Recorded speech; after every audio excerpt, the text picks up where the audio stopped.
Welcome to Founders Future, a podcast powered by Closers.io, where we dive into the journeys of innovative entrepreneurs and explore the road ahead of them and their companies. I'm your host, Olivia Salmons, and in each episode, we'll uncover the stories behind impactful ventures, the challenges faced along the way, and the strategies driving their future growth. Today, I'm excited to be joined by Eden Holt, the founder of Connection Effect, a company dedicated to helping leaders, teams, and organizations strengthen relationships, improve communication, and create environments where people genuinely feel seen, heard, and valued. Eden's mission is simple yet powerful, helping people create meaningful connections, build connections in the foundations of trust, leadership, and sustainable growth. Eden, welcome to Founders Future. Thank you so much for joining me today. Thank you so much for having me. I appreciate the opportunity to share about what we're doing. It's a pleasure, and I'm excited to hear all about it as well. So let's dive into this. With all of my guests, I do actually like to start at the beginning of their journey. So if you don't mind briefly taking me back to what it was that you was doing before you started up Connection Effect, and then from there, what was the motivation behind it? Sure. So before I started my practice, I was pursuing my degree in psychology and communications. I endeavored to become a psychologist to work with kids and adolescents in the foster care system, and eventually found myself more excited and motivated by supporting individuals in, so sorry, Lucas, you're all trying to good. cancel this. I found myself more motivated and excited working with individuals that were looking for ways to expand their horizons through training and leadership and really reconnecting to themselves. Amazing. So still putting all that work to good use and just switching fields a little bit, which is quite nice. And then how did you find that jump into entrepreneurship when you started up your own practice? Was there any experiences maybe you could share with us that weren't so smooth sailing? Yes, it was interesting to say the least. I found myself wanting to integrate multiple modalities into my coaching programs. And it felt a little strange because I didn't really have any mentorship. I didn't really have a lot of Yeah. insight into how to build a practice and using tools and resources to deliver the modalities. So it was definitely bootstrapping from the very beginning and really finding what worked, finding a good Yeah. flow, finding good structure, and then also getting feedback from the clients and noticing things that worked and things that didn't work for them, as well as implementing new tools and strategies to really support them. I love it. So you really built a really good foundation early on, which is really great to hear. Like making sure you did your due diligence, your research, and just pivoting as you needed to. I like that. So let's dive into it a little bit more then. Walk me through it. At this point, like who would you say is your ideal client? Who do you really love to work with? And then from there, how is it you help them and how do you support them along their journey? We work with anyone from A to Z, any age range and any demographic, but the idea is that we are supporting them in finding their truest, biggest goals and knowing exactly what tools and strategies that they need to accomplish those. And so we work with women and men across the world and really noticing that maybe they are burned out, maybe they're struggling in their roles, in their leadership roles, or in their positions of employment, or even just navigating entrepreneurship, really Wow. recognizing that disconnection is the catalyst for burnout, and then helping them reconnect to themselves. Yeah, and that's so important as well. Founders, anyone in that kind of position, you mentioned entrepreneurs, anyone in a leadership role, working in corporate CEOs, they're very prone to burnout because they like to do a Absolutely. lot. So as you say, like disconnecting and then taking a step back so we can reconnect and continue, such an important process for them to just have twice as much productivity in their actual day-to-day lives. Absolutely. So, what is it like to work with you then, Eden? Is this like on a one-to-one level, or are there maybe like some self-follow programs and stuff? What does that entail if I was to onboard with you as a client? So we start out with an assessment, a discovery call. It really just helps us to understand what it is that you're looking for in terms of reconnecting to yourself. Maybe it's implementing self-care strategies or finding a support system to help you with motivation and goal setting. And then we work through what those goals are, and we support you through accountability strategies. We do one-to-one coaching, we do workshops, we do self-paced learning, but it's primarily with a coach. So it implements that one-to-one coaching aspect of it so that really you're building your strategy for success with the support of a coach. And we are just there to hold you accountable for it. We I do like a that. lot of leadership training that allows the environment to feel natural in that we're asking questions of the employees and the coworkers what they would like to see in their goals and their year ahead, or maybe in their team goals, and then helping them create structure and motivations so that they are all successful in implementing those strategies.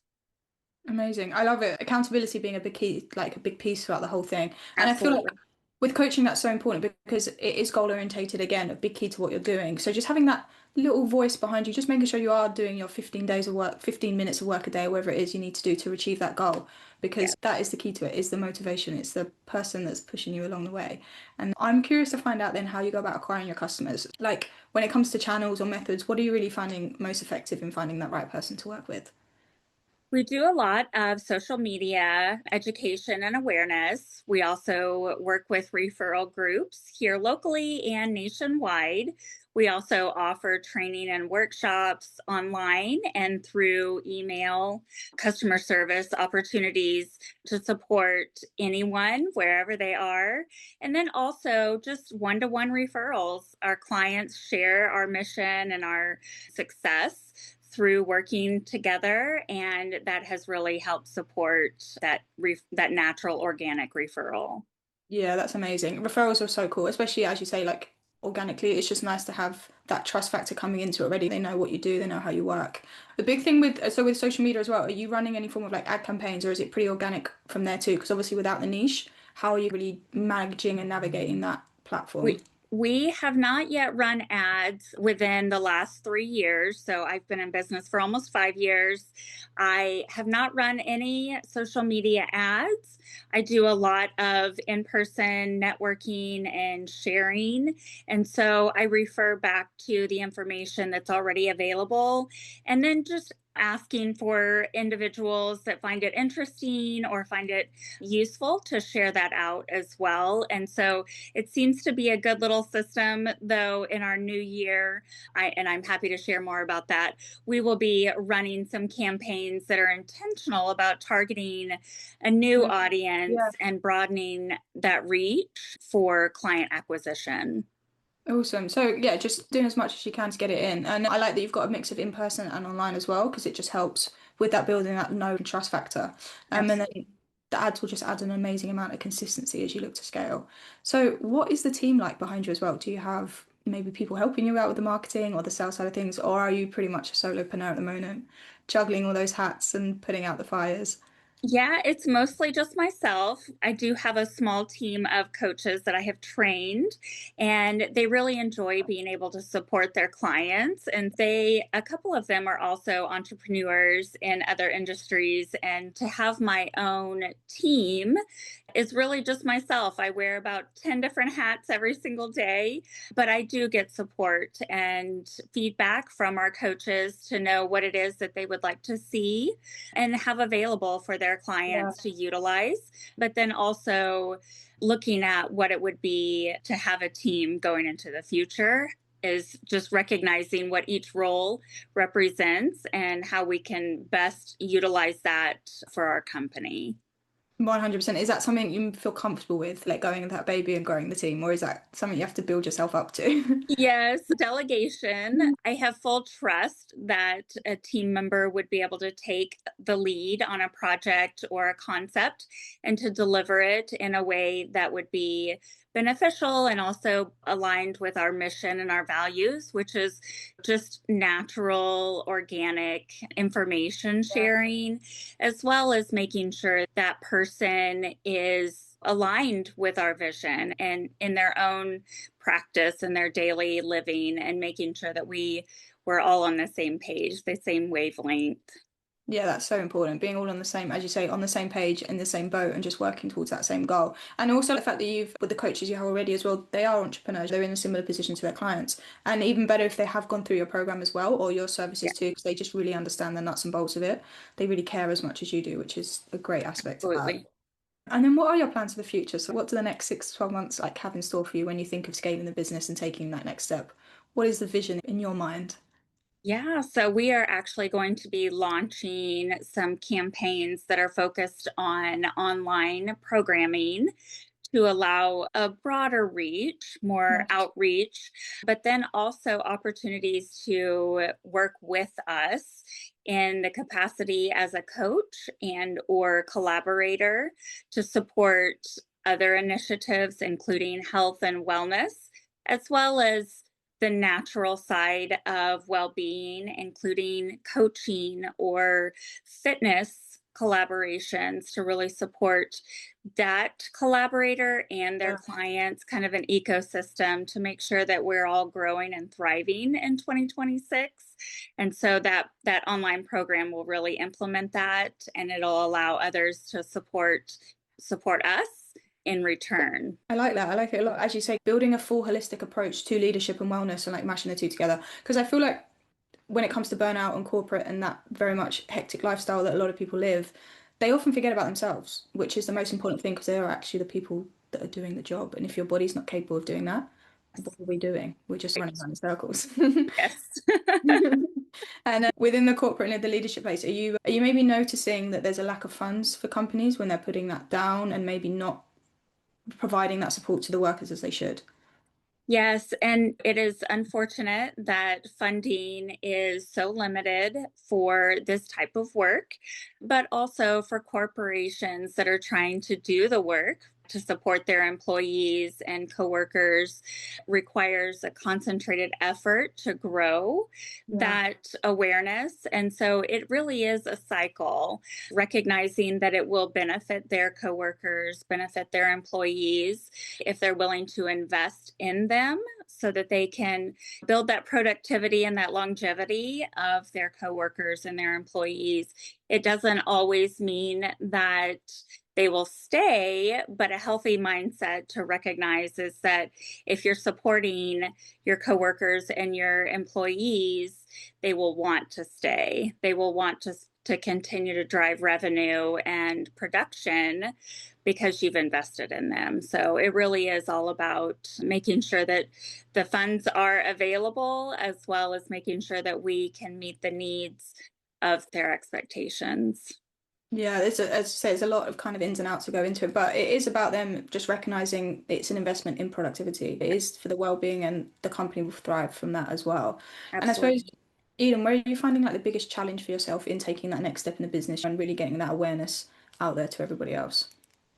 Because I am the solopreneur, I am the person that wears many hats, the founder and the visionary behind the connection effect. A lot of times I have too many ideas and I'm pulled in 20 different directions, and being able to really funnel every one of those or to minimize those distractions and focus on building intentional programming as well as not wearing 30 different hats at one time. So Yeah. I'll definitely be looking for building a team in Yeah. 2026. And avoiding burnout yourself, practicing what we Yes. said a little bit, Yes. getting wellness in there as well.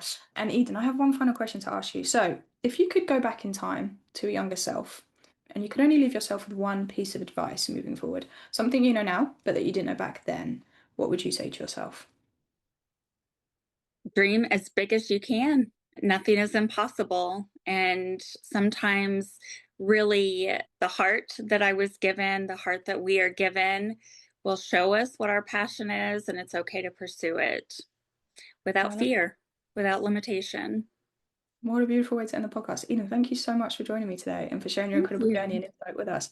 Where can our listeners reach out to work with you or connect with you if they would like to do so? Yeah, we're all over social media. We also have a website, www.connectioneffect.com, and on Facebook, Instagram, LinkedIn.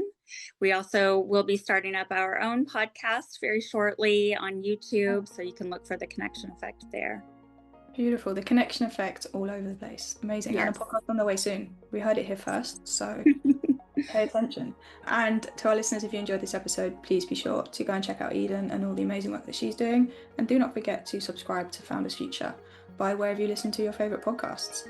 And if you are a business owner, specifically a coach, consultant, or agency owner, and you're really looking to scale your business and you want to enhance your sales and marketing efforts, visit closers.io to hop on a call with one of our team and discover how we went from $0 to $30 million per year in less than 3 years. But until then, keep on climbing and we will see you on the next one.